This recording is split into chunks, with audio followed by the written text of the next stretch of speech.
The Mountain Lion by Gene Stafford.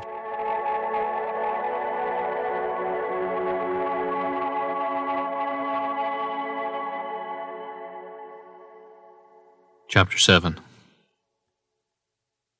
When they came into the long living room late in the afternoon, Mrs. Brotherman was waiting for them, as she had always done in former years. She sat, thinner, sadder, more pearly than ever, beside a table where she had put a bowl of apples and a pitcher of cider. These days of early June were still cool in the mountains when the sun was setting, so there was a fire in the hearth, and the housekeeper, whose aging blood was pale, leaned toward it with a wan, inadmissible hunger. Ralph recalled the gritty heat in Denver. It had been as recently as last night that, sweating in the hotel bedroom, he had listened gluttonously to the music of the jazz band, which was itself suffused with summer heat and moistness. The room had been cleaned that day, and it shone dustlessly in the light from the fire and the light from the setting sun that burned through the windows. All the catalogs and the magazines of Western stories were stacked up neatly, and there was a feminine order in the arrangement of sacks of Bull Durham, boxes of cartridges, and tins of pipe tobacco on the big varnished table. An order Uncle Claude, seeming almost driven by necessity, at once demolished by seeking cigarette papers with a planless hand. Familiar smells came to Ralph, faintly, after he had been greeted by Mrs. Brotherman and had sat down for a ceremonious moment of silence. There were the smell of fat meat cooking in beans, the smell of the apples and of the pitch in the spitting pine logs. Over them all was the nameless smell of the house itself, whose elements comprised leather, saddle soap, oily ramrods, dogs, and drying hides. With the well-known smells came the sounds of a cow bellowing for the calf that had been butchered that morning. The team horses turned loose, neighing as they ran foolishly in circles round their pasture.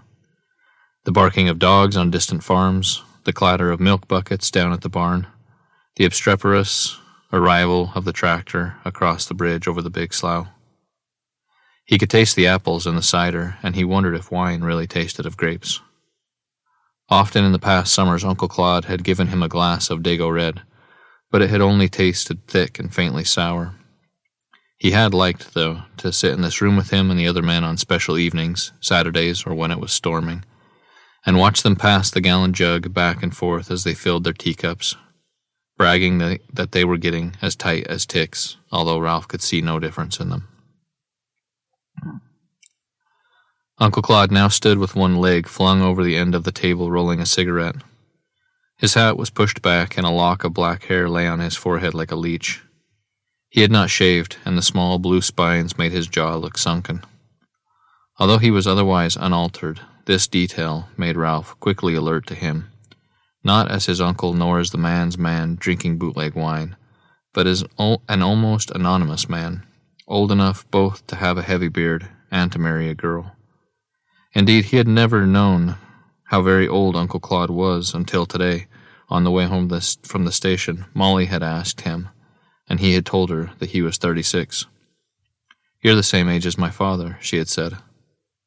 Further, Ralph observed that if he himself had been looking for the cigarette papers, he would not have messed up the other things, and he wondered if there would ever be a time in his life where he could be untidy without being self-conscious about it. At this moment of resentment, as if he had spoken his futile envy aloud, Uncle Claude said, "Where's Winifred?" Ralph was sure he heard a note of possessiveness in his uncle's voice, and that when Mrs. Brotherman's reply came, he saw a flush under the stubble. "She went to see the Scarlet Pimpernel with one of her beaux." Molly gave Ralph a rapid, spiteful glance, and then looked at her feet, smiling with dreadful secrets. It seemed to him that something was going to happen, and there came to his mind quite inexplicably the idea that an arrow was going to be shot from an unseen bow the length of the room to embed itself in the neck of the antelope on the south wall. But the charged moment ended when Mrs. Brotherman, refilling Molly's cider glass, said humbly, "How nice for your sisters and your mother to go all the way around the world. I expect they will have wonderful tales to tell when they get home." "I suppose so," said Molly, "if you happen to like that sort of hogwash and soul butter. I happen not to be the type." Uncle Claude laughed. "Hogwash and soul butter. That's a new one. Where'd you get that one? Molly said, In a book I read when I was a child, a book by Samuel Clemens. Listen to Grandma, said Uncle Claude. Ralph was quite unable, even though he concentrated so hard that his head began to ache, to feel any emotion at all over Mrs. Brotherman's announcement that Winifred was at the movies with a beau. And not just her beau, but one of her beaux. The word had a fusty, old-fashioned sound and made him think of his mother who would say, When I went to a taffy pull with a beau, or a beau of mine gave me the souvenir spoon from the Alamo. All that really took his fancy was the fact that Winifred was seeing the Scarlet Pimpernel, which had, to his regret, been scheduled in Covina for the week after they left. He wished, somehow, to convey his indifference to Molly, but she sat, incommunicable, enclosed within herself, staring at the flames as she munched her apple, an enemy to both the fire and the fruit. It was barely possible that he had misread her smile in the buffet car, and in this case silence was the only possible policy. Uncle Claude and Mrs. Brotherman asked them questions about who had bought the Walnut Grove, the name of the ship on which the travelers were sailing, whether Mrs. Fawcett had spoken to the caretaker about Grandpa's grave. Molly replied in pig-like monosyllables, watching Ralph as he politely filled in, and then, in his turn, inquired after Homer Armitage, who, for some inscrutable reason, was taking a correspondence course in shorthand, and who had not, as the man on the train declared, bought an interest in the Barquet. And after Magdalene, who had made more than $100 last winter by trapping skunks. And after the men to whom it appeared nothing at all had happened. When's the wedding? Said Molly at length, biting an apple seed between her front teeth. What wedding? Said Uncle Claude. Yours and Magdalene's. Molly, cried Mrs. Brotherman, horrified. Uncle Claude looked at her as if they were exactly the same age. If you don't watch out, they're going to put you in the booby hatch. I never seen anybody in my life with such damn crazy ideas. Well, if you're not going to marry Magdalene, who are you going to marry? Me? Shut up, Molly, said Ralph, beside himself with embarrassment, and then, to Uncle Claude, he explained what they had heard on the train. Well, I'll be, said Uncle Claude, pleased. It don't happen to be true, but I'm obliged to those boys for thinking I'm a ladies' man, which I am as far from being as Molly is from having good sense. Then you aren't going to get married? Said Ralph, with an eagerness he could not suppress. You bet I'm not, said Uncle Claude. Molly said crossly, Why isn't there any salt for the apples? And glared balefully at Ralph. It was only a question of minutes, he thought, before the grown-ups would begin to suspect that some issue had been raised between him and Molly, even though neither was quick to observe such things. Uncle Claude, because he wore his own feelings clearly on his face and expected everyone else to do likewise. And Mrs. Brotherman, because she had imposed on all the world a smooth, unruffled sadness in which all events were exactly the same. She returned with a melancholy warmth to the world cruise, and asked Molly if she were not proud of the travelers. Why, said Molly, why in the world would I be proud of them? I could have gone too if I had wanted to, and now I'm sorry I didn't. Why, Molly, said Mrs. Brotherman. Why, Molly, what a thing to say. Your uncle will think you aren't happy here. I'm not, said Molly. Uncle Claude colored, and Molly, fearless and level-headed, looked from him to Ralph and back again, disliking them both. It was true, of course, that she had never been close to Uncle Claude, and had held a grudge against him for ending her companionship with Ralph. But if a word of criticism were spoken against him in Covina, she was savagely defensive, principally because he was Grandpa Kenyon's son, and Grandpa Kenyon continued in her rapt memory as the only hero of her life. Today, in her fault-finding gaze, there was something besides this old resentment, but Ralph could not put his finger on it. Mrs. Brotherman was distressed and said, Oh, dearie, you are worn out from the journey. Have another apple, do. Molly took the apple, her third, and slumped down in her chair to eat it in small bites like a squirrel, mumbling once, I prefer bananas, of course, and then subsiding into a vigilant silence. Everyone but this forthright monster was embarrassed. Black-haired, studiously misshapen, noisily nibbling, she tyrannized them into a gawky silence, and then suddenly she kicked Ralph sharply on the shin. It made him gulp with pain, but he said nothing, although he could feel the very skin draw tight over his cheeks. Uncle Claude looked curiously at them both and said, Did you two have a scrap somewhere along the line? No, said Molly shortly, and returned to her apple. Anyone else would have been fighting back tears, but Molly's tantrum was controlled and dry-eyed. "Then what's eating on you?"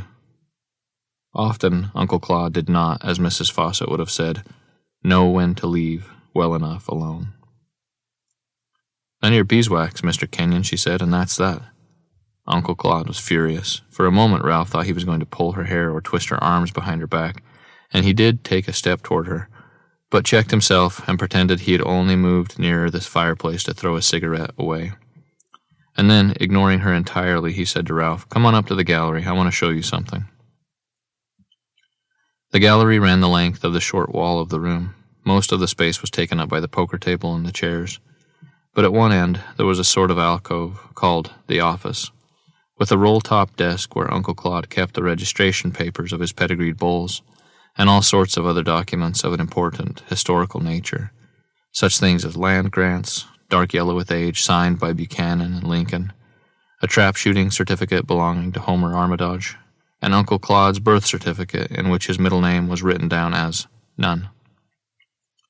Over this desk, obscured by the shadows of a lodgepole pine which grew close to the house and thrust its needles against the window screen, was a picture of Ralph's grandmother. It was a journeyman portrait with a background of a blue lake in the distance and nearer at hand an ailanthus tree in flower. She wore a lace cap over her brown hair which hung in ringlets to her shoulders, and in her hand she held a white silk fan. Mrs. Bonnie Kenyon had a firm Scotch face with narrow lips and a small thin nose, which ever so slightly tilted up. None of her children or her grandchildren bore any resemblance to her at all, but this really was no wonder, since both her husbands had been such powerful characters. Ralph could not tell whether she looked humorless or beaten, or whether the unhappy look in her hazel eyes, set close together, came from embarrassment at the anachronistic curls which beset her plain face. As he came up the stairs behind Uncle Claude, he glanced in at her, and he was struck with terror, thinking of how she had died giving birth to the man ahead of him. They went to the window opposite the poker table, and Uncle Claude pointed out to a bull in a small pasture by himself. He had a hairball in his jaw the size of a grapefruit. The vet had not been able to come to operate yet, and the beast suffered noisily. As they watched, he faunched up the grassy ground around him, and then, bellowing with pain and fury, rubbed the great tumor against the trunk of a poplar tree. He seemed to stare directly into their eyes with hatred, as if they were responsible for his torment. There was something horrible in the spectacle, and Ralph was absorbed by it. His uncle, likewise, seemed half hypnotized, and in this brief time of their brutal preoccupation, their companionship was so complete that it almost frightened Ralph. It was as though he had set forth on an adventure whose terms were so inexorable that he could not possibly change his mind and go back, as if they were on a boat in the middle of a landless sea. He looked at the heavy, small-chinned face in which, as the dark, clear eyes studied the sick bull, there was a certain ponderous stupidity, a sort of virile opacity, an undeviating dedication to the sickness and health and the breeding of animals. The bull, by acquiring this infirmity, had temporarily become a nothing, since he could not perform his function as a sire. It was almost as if he had made a fool of himself, for surely the smile that came and went in Uncle Claude's face was a mocking one. While this discovery appalled him, he was determined never to be degraded in the man's eyes as the bull had degraded himself, as Molly had done, simply by being the kind of person she was, bookish and unhealthy. Even so, he was mixed in his feeling about Uncle Claude, and his resolution was the result not of a refreshed admiration, but of the desire to go unnoticed by having no shortcomings. Because his own masculinity was, in its articulation, so ugly, and he could therefore take no pleasure in himself. Neither could he respect it in anyone else, and he was sorry now that he had heard Uncle Claude use dirty words to Magdalen. Was it possible that even Grandpa had been like that? He quickly thrust away the dishonorable thought. Mrs. Brotherman, in her sighing monotone, was telling Molly about the bad luck she had had last winter with her houseplants. Several times Molly said something in reply, but Ralph could not catch her words, which she uttered as softly as a secret. Poor Molly, so unflower-like, should have been interested in something like minerals, but she loved flowers, and at times when her riding was not going well, thought that she would be a nurseryman. Mrs. Fawcett always sent Leah and Rachel for the delphiniums and the roses, but Molly picked the marigold and the calendula. They would come across the Lippia lawn, Leah and Rachel in front, carrying dozens of full-faced roses whose gentle petals touched their perfect little chins, and Molly following behind with her sidelong lope, clutching the hairy stems of the harsh, scentless orange flowers. But Mrs. Brotherman, leaving the winter's woe to talk instead of her summer hopes, included Molly in her gardening plans, and once Ralph heard his sister say, without a bit of cynicism, "Do you think we can ever have a rambler, Mrs. Brotherman?" Suddenly, Uncle Claude put his hand on Ralph's shoulder and said, "I'm mighty glad you've come to stay a while this time." And Ralph, while he did not move, felt himself grow cold with withdrawal, and with something like distrust for the enthusiasm in his uncle's voice, so boylike that it actually cracked. For right now he did not want any attention paid to him at all. But when Uncle Claude went on, he realized to his relief that it was not he that had so inspired the man, but the tale he now commenced to tell him. "Don't you know how I've always said I wanted to get me a mountain lion?" he said. "Don't you know that? Well, I'm on the trail of one now." He paused and smiled, waiting to be questioned, and Ralph cried, "Where?" Uncle Claude had seen the lion in the foothills before you got to Garland Peak. He had seen her only once early in April and had gone back time after time to have another glimpse of her or of her mate. He had been so bent on having her hide that he had wasted a lot of hunting time just fooling around looking for her, and he hadn't got a piece of game this year, though there had been plenty to be had and the boys had stocked up well. She was about as big as a good-sized dog, he said, and she looked for all the world like an overgrown house cat. He thought about her so much that he had given her a name. He called her Goldilocks because, running the way she had in the sunlight, she had been as blonde as a movie star. He had told the boys, including Homer, that he would fire any one of them that drew a bead on her, because if anyone got her, it was going to be him. Old Magdalene had ragged him a God's plenty, saying that she was going to catch the lion with fresh kid meat. No one had quite understood why he was so all-fired crazy to get her, and he could not quite make it out himself. But you know, every now and again a man will get a bug like this, and there's no more rest for him. Sometimes he would go up and spend the whole day packing his lunch along with him, and by sundown he would be cursing her, talking to her image as if she were a person. He had decided that he was going to let Ralph hunt her too. They were never to hunt alone, and were, when they separated, to keep within hailing distance of one another. This singular honor made Ralph feel as if he were actually rising in the air, and he warmly thanked Uncle Claude, while, deceitfully and unsportingly, he resolved that it would be he, not the man, who got the lion. For a few minutes his joy was immediate and unspoiled, and then it was smashed, and he remembered again what he had said to Molly in the tunnel. For through the quiet, all other noises were suspended for this new sound.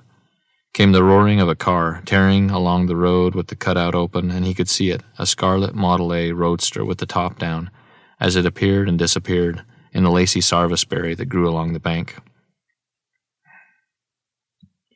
He knew at once that this was Winifred and her beau, and when the car came fully into view and turned in at the lane with a brash squeal, and he saw the girl, his girl, sitting beside a boy in a pork-pie hat, he was overcome by the most painful sensation he had ever known, and thought he was going to become too limp to stand up straight. And yet, in spite of his consuming days, he had the presence of mind to look quickly at his uncle and to see, with another emotion that he could not name, that nothing had registered in his face at all, that he did not even glance at the car, but turned to look at the sick bull again, saying, "Lay it up this way, that bastard is losing me money right and left." The car now passed out of sight, drawing up to the front of the house. Its engine was suddenly raced, and then it idled like a loud whisper. Molly and Mrs. Brotherman continued their secret conversation about the roses, and Uncle Claude muttered to himself about the bull. Only Ralph was conscious of the laughter of the boy and the girl, which, high, prolonged, gasping, was immodest and exciting, and he felt himself to be in extreme danger. At last there was an antiphonal goodbye, which, lacking the greed of the laughter, rang out mournfully over the yellow valley, and the sudden car went back up the lane like a clowning dog. He heard her come through the screen door, and he turned jerkily, leaning against the railing of the gallery. Uncle Claude did not stir. Winifred raised her hand in salutation to him, smiled widely, and said, "Hi, chum," and then went to Molly and kissed her after the manner of cousins and grown-up women friends. She was plump now, and so mature and feminine that Ralph could not recognize in her the shooting companion of earlier summers, that rather negative and taciturn person who, without playing a role, had seemed like another boy. Now she was a positive creature, self-assured, beautiful, and glowing with an interior smile. She threw her polo coat over the back of a chair and sat down on the milking stool before the hearth. She was wearing a white dress, sleeveless and low in the back and low at the neck, and her flesh looked as brown as fuchsias against it. He could not remember ever having seen her in anything but blue jeans and a faded work shirt. She was shorter than he remembered. There was somehow a settled look about her. She had a tender, untroubled, and vacuous gaze, and it would have been impossible for anyone to tell what she was smiling at. He was uncertain. As soon as he no longer heard the red car, he was no longer jealous. And when he saw her sitting there as native to the stool as a cat, he felt nothing at all, but the void was not painful, rather it was like a great soothing boredom. He turned to Uncle Claude and said, "What'll we hunt her with, a 30-30? But Molly drowned out his uncle's reply with a sudden laugh. Her voice was deep for a girl, and her laugh was slow and muffled. But though now she laughed her same laugh, it seemed to Ralph it had in it some of the same immodesty Winifred's had when she lingered with the boy, and in panic he thought, "She is told." He knew this to be untrue, but the pleasure of the hour, scattered as it had been, and filled in the interstices with embarrassment and guilt, was gone. Darkness was beginning, and he felt friendless, separate, unclean. Again he tasted the sulfur at the back of his jaws, and again he saw the woman in the train and her claw-like, ringless hand. After supper, Molly refused to play continental rummy because there was too much danger of having to speak to Ralph, and she went directly upstairs to take a bath. She drew the bolt and turned the key in the lock as well, and she pulled down the window shade, even though there was nothing outside but night. She was very dirty from the train. Dirt had seeped through her basketball shoes, and her feet were a sight. Her arms were uniformly gray, beginning at her wrists and going up to her elbows, which felt like dried-up biscuits. She had washed her hands before supper, so that she appeared to be wearing a pair of pinkish gloves. Molly enjoyed being this dirty. When you were not black, or at least gray, bathing seemed wasteful and self-indulgent, just as it did making your bed if you had not mussed up your covers much. But if you were properly dirty and could take a long, large bath, it was fun. She had brought to the bathroom with her a Boston bag, which she kept locked and hidden away on the topmost shelf of her closet. It contained green bath salts and violet bath salts, of so inferior a quality that no matter how hot the water was, they did not melt, but lay as sharp and shining as quartz on the bottom of the tub, so that it was necessary to sweep a place clean with her hand before she got in.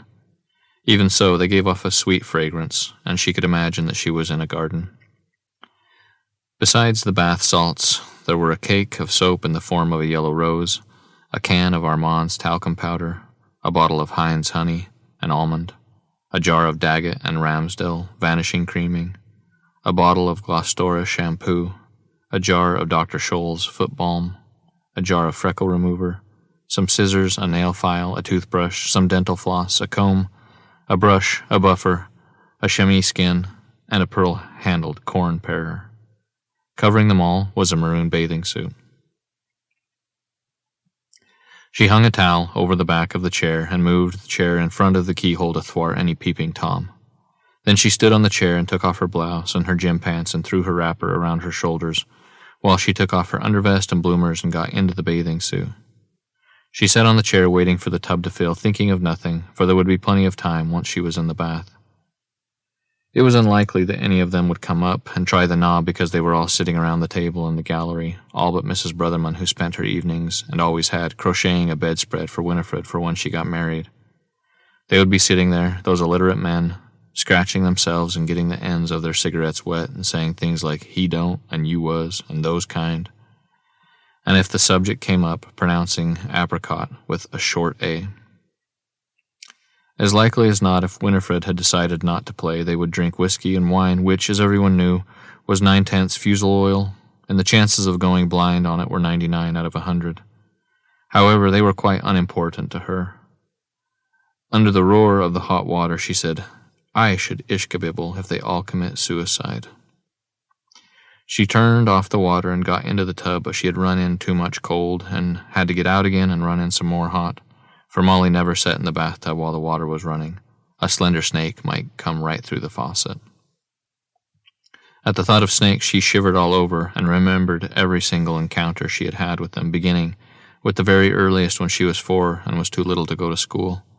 She was waiting one day under the umbrella tree for the bus to bring home her sisters and her brother.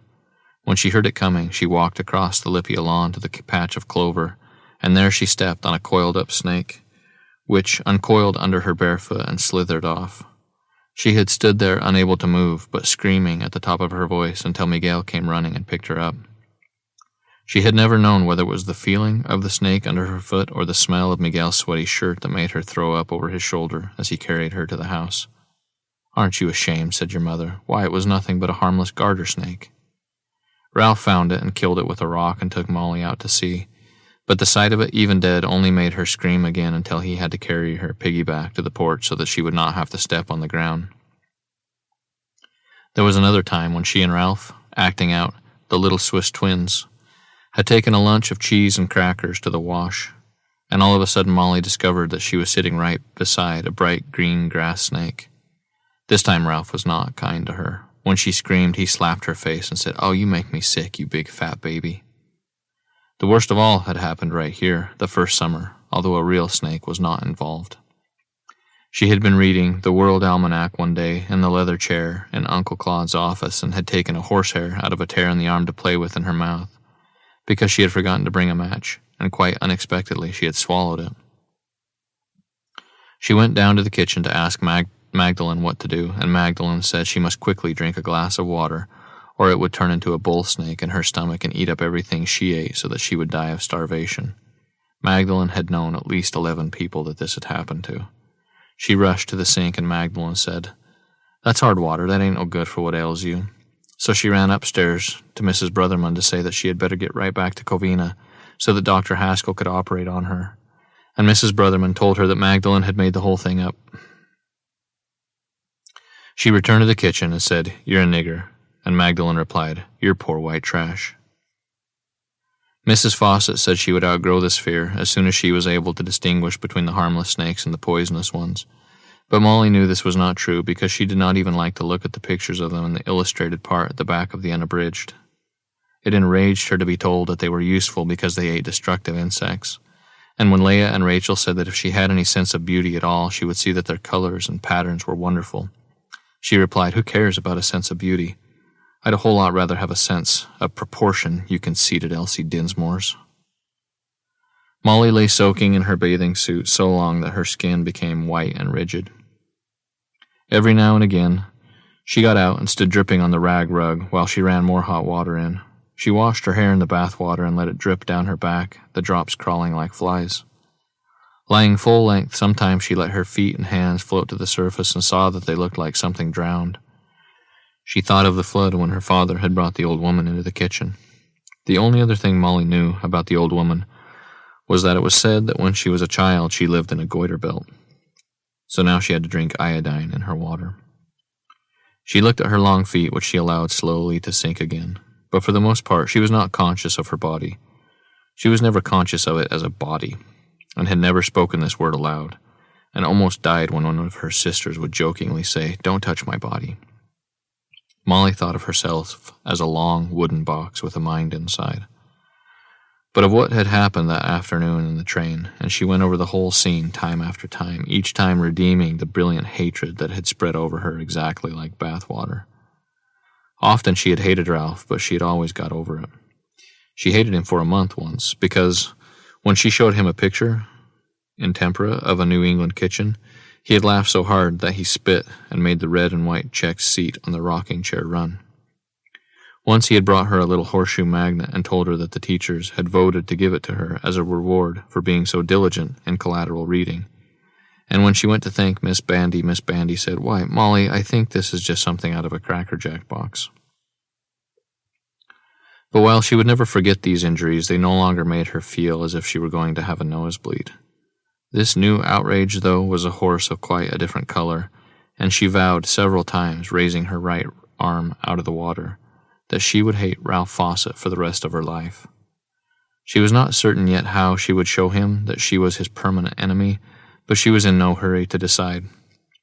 For the time being, she could simply lie here in the tub, safe behind a locked door, and contemplate the thing he had done, so terrible, so blackly wicked that it was thrilling. It was sharply pleasant, too, to think that she could now add Ralph's name to her list of unforgivable people, a list that included almost everyone. There were some doubtful cases. She was not completely sure about Winifred and Uncle Claude, but there were only two people who were purely forgivable, and these were her father and Grandpa Kenyon. She did not forgive her father simply because she had never known him, or Grandpa just because he was dead. After all, Grandfather Bonnie was a foremost unforgivable, and even Grandmother Bonnie was a doubtful. She often wondered, proudly, why she hated people.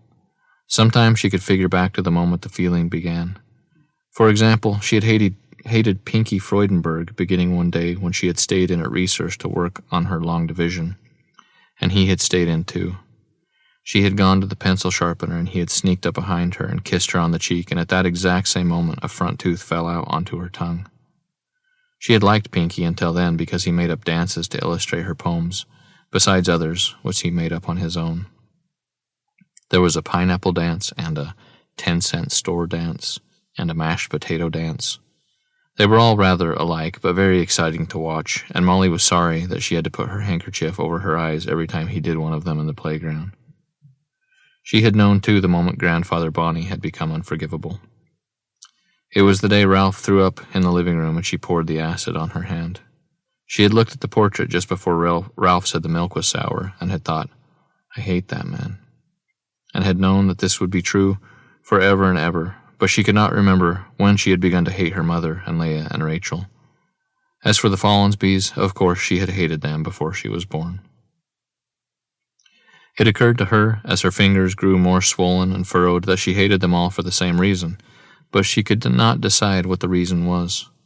You could say, because they are all fat. But this was not true of Mr. Follansby, and it was not true of Ralph, and strictly speaking, it was not true of Leah and Rachel, although they talked in whispers of corselets. But fatness did have something to do with it. There was something fat about the way Mr. Follansby belched, and the question Ralph had asked her had been fat. She remembered closing her eyes to see precisely the horrible image the day early in April, when the Follansbys had gone with them one Sunday to Redondo Beach, and Mrs. Follansby had come out of the bathhouse in a bright red swimming suit. Her thin, knock-kneed legs were traced with thickened varicose veins.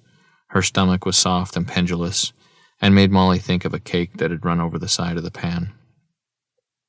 But Mr. Follansby was every bit as bad in his emaciated half-nakedness. His spindling legs, covered all over with black hair, came out of a long, loose trunks with a white band around the edge, and his arms were hairy too, but his neck was as white as a fish. She would not go in swimming with them, but sat on the beach writing her name and grade in school in the sand with a piece of driftwood. Her mother came once, dripping and glistening, to sit beside her and plead with her to be a good sport. And she looked at the dimples in her mother's pink knees and hoped she would get bitten by a crab. Ralph had been embarrassed that day, too, and when they had their picture taken against a fake background of the ocean with seagulls painted on the canvas, both children had refused to be in it, and Ralph had muttered, "I wouldn't want to be in a picture with those ginks if you gave me the Statue of Liberty." But it was clear that no one could be trusted, Ralph least of all. He had always hated the right ones before, and now he had become one of them. It did seem a shame, really, that he had turned out so badly. He had told her in so many words that the day he got sick over the tea, it had happened because he had seen through Grandfather Bonnie, and they had been best friends for a month or so after that, marveling that it had come to them at the same time. After a long while she pulled up the stopper and let the water run out, slipping down her sides, tickling a little, and deep in her throat she imitated the sound it made as it gurgled down the drain. If she ever got fat, she thought, or ever said anything fat, she would lock herself in a bathroom and stay there until she died.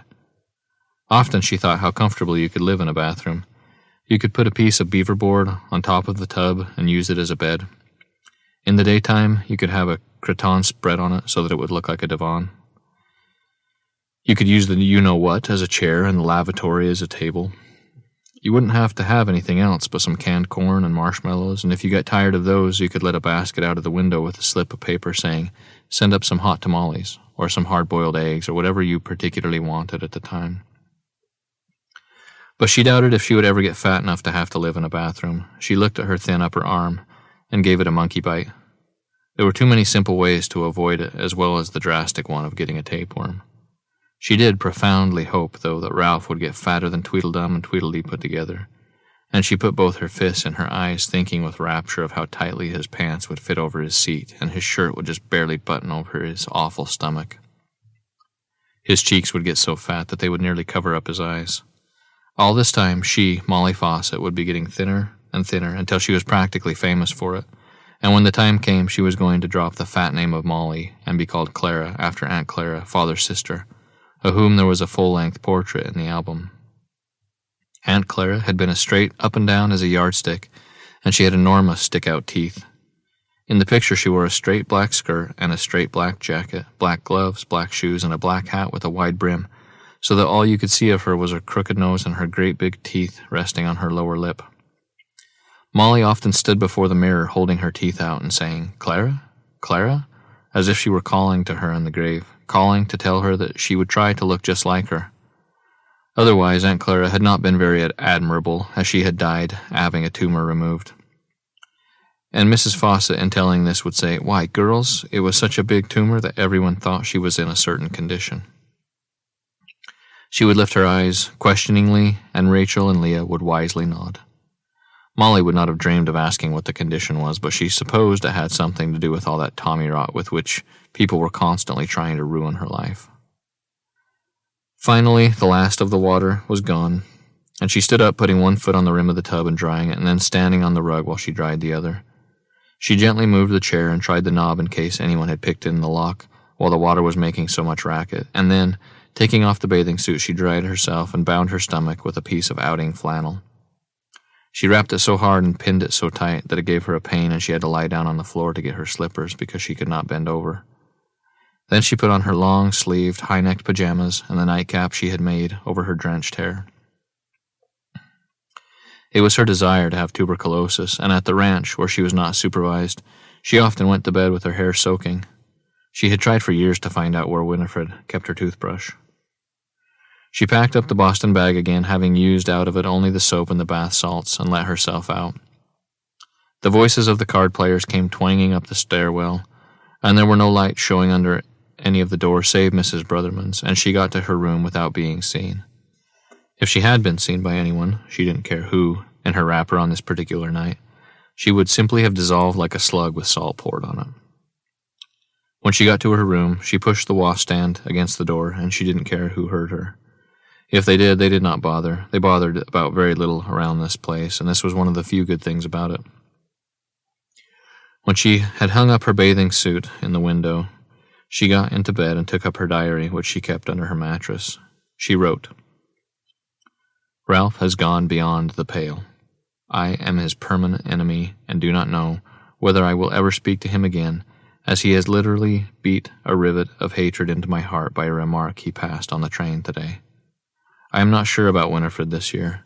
She is too fat, but she told me a good joke, and for the first time in a month of Sundays it was funny enough for me to laugh at." Winifred's joke.